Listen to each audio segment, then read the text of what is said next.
Киризов является экономическим преступником. И его попытка себя сделать политическим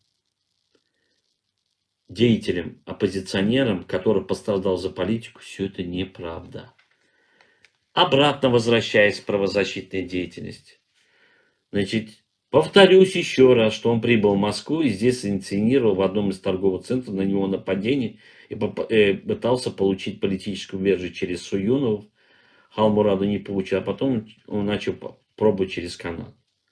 И обратно там открывает эту деятельность правозащитную. Значит, ему было все согласовано, его порядок действий. И вот я, изучая, анализируя, имея опыт, хочу сказать, что это все управляется некими людьми. Женщина, которая выступает азербайджанским голосом и рассказывает, что она гражданка России, и тут сидят студенты, которые им плохо, вот они боятся выступить. Вот эти дела делать не надо. И если это все проплачено со стороны Киаризовыми, так я хочу обратиться к Киаризовой. Вы же граждане России. Так вы определитесь на сегодняшний день, если вы граждане России.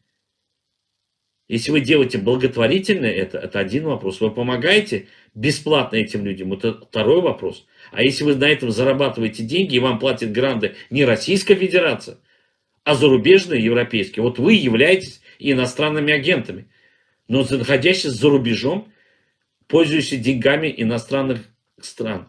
Поэтому здесь на сегодняшний день хочу сказать, что господин Киризов вместе с Юлией Серебряник и ее сестрой выполняет чью-то четкую программу, чтобы дискредитировать